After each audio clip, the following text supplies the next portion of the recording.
Ladies and gentlemen, welcome to today's meeting of the Search Committee that is tasked with helping us to find a new president for the University of New Orleans.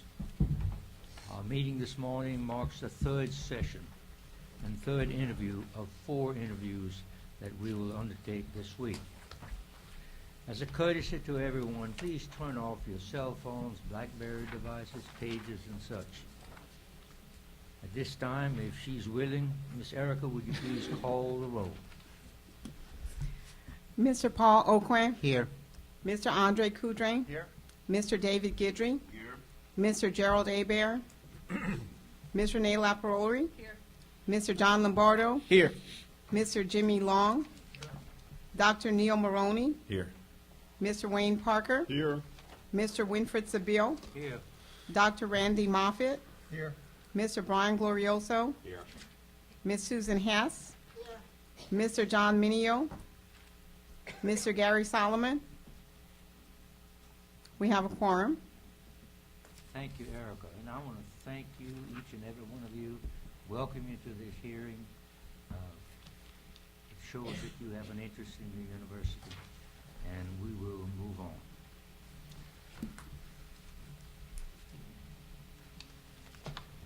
Will the members of the search committee please identify themselves? Start on that end.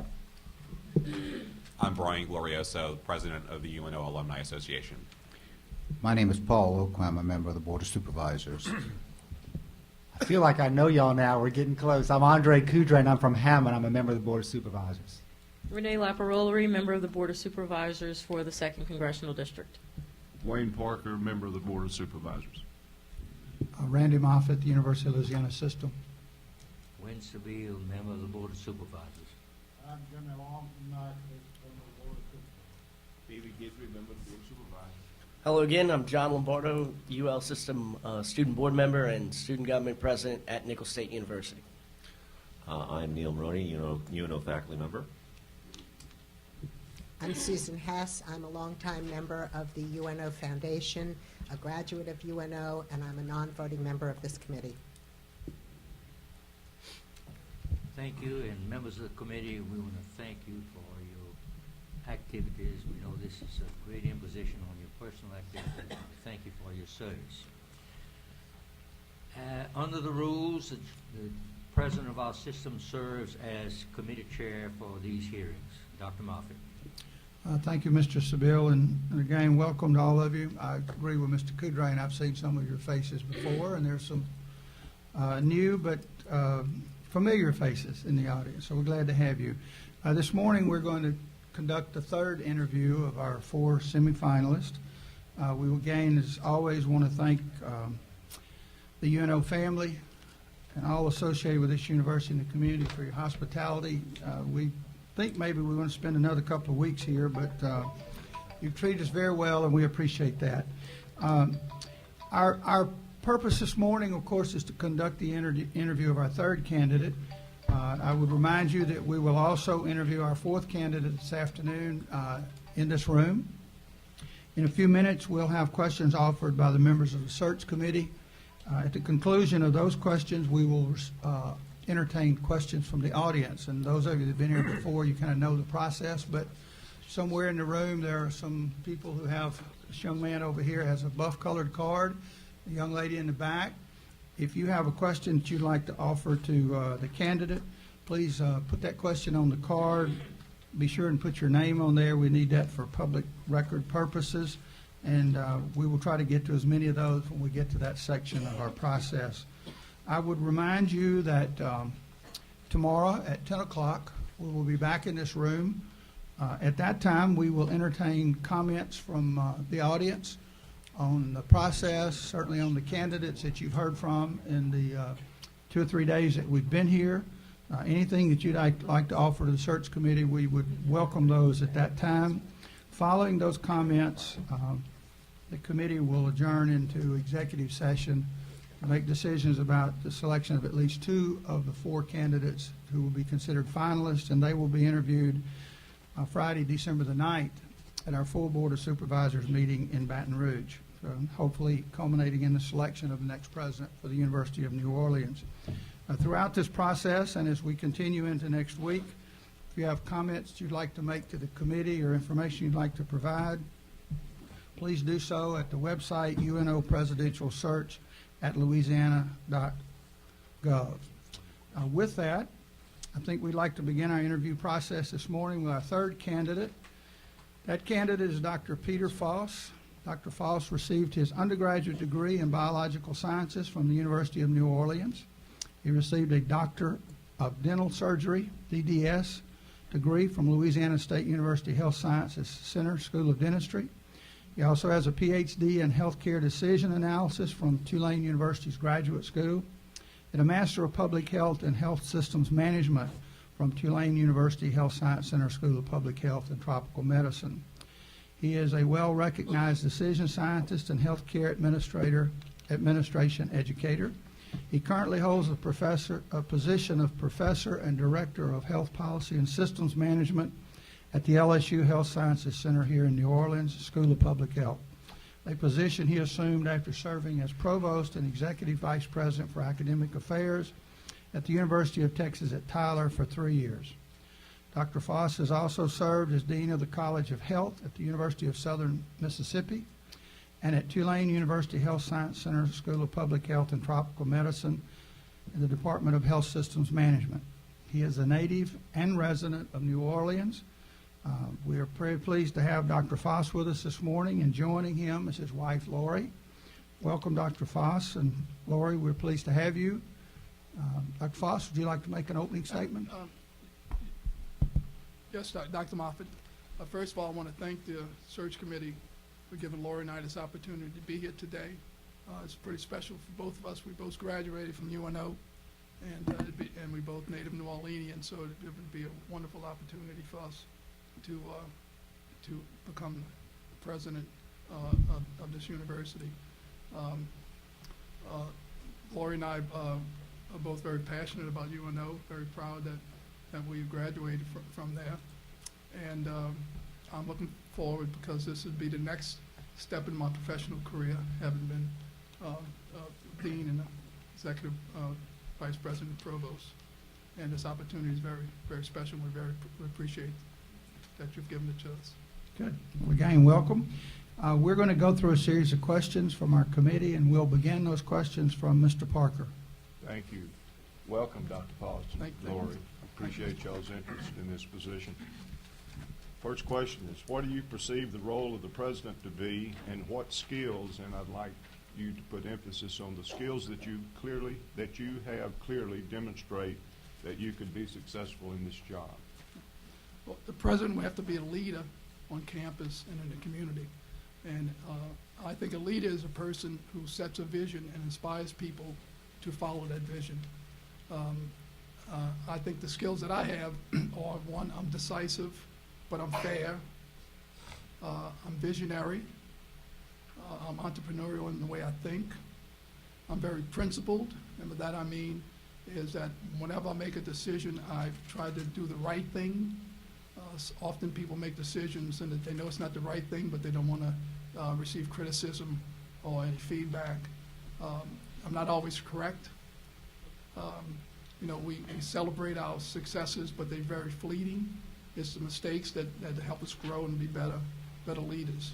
I'm very optimistic, but I'm also pragmatic. If you would talk to one of my former deans, who's a provost now at a university, she would tell you I'm very transparent. She would tell you that I'm warm. She would tell you that I'm accepting and I'm caring. I'm very passionate in most of the things that I do. Because of my doctoral training, I typically approach problems in a very formal manner. My PhD's in decision analysis, which is a curse and a blessing. But I try to gather as much information as I can, and then make the best decision given the information. But the role that this president will have to be is the leader on campus.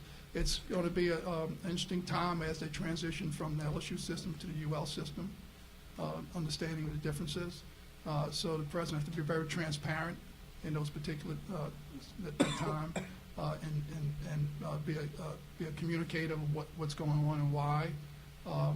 Also, the president has to connect with the business community. I had a wonderful meeting earlier this morning with the business leaders.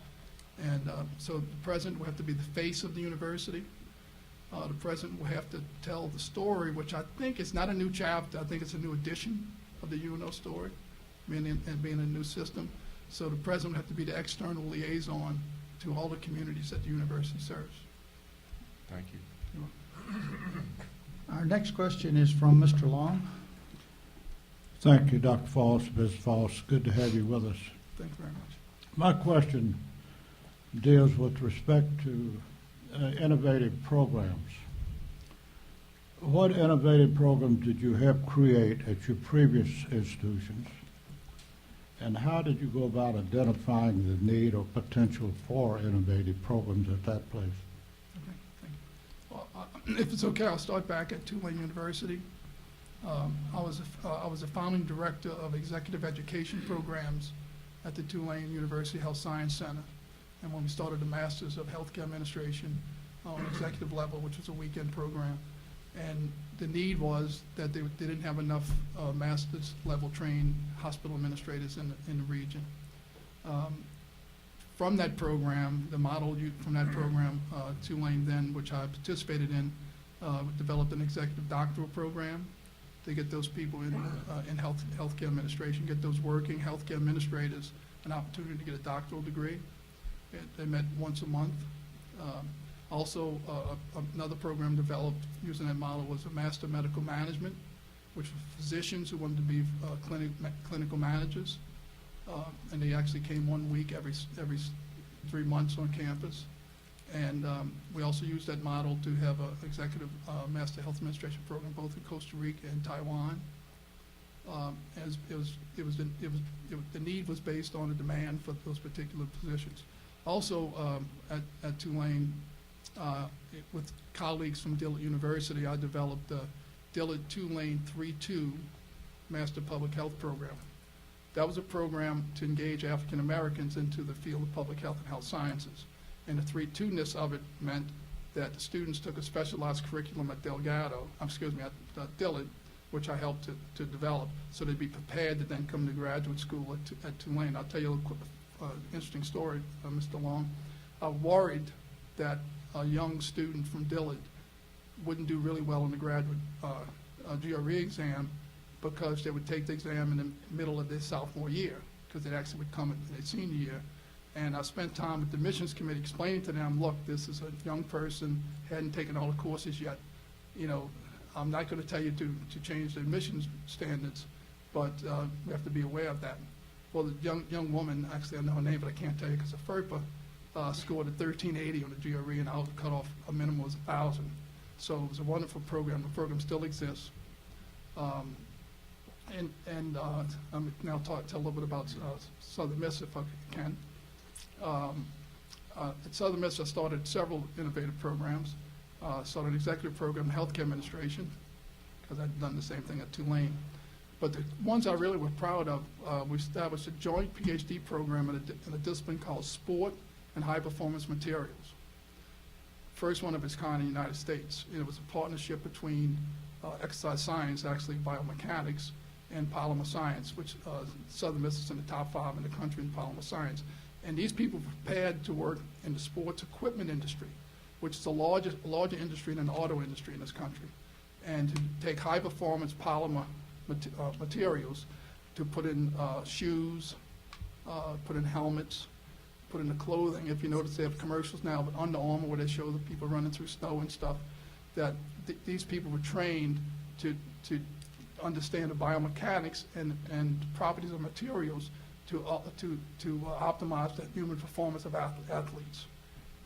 Also at Southern Miss, another one I was relatively proud of is that we started a program in veterinary public health. Southern Miss doesn't have a veterinary school. The veterinary school is at Mississippi State University.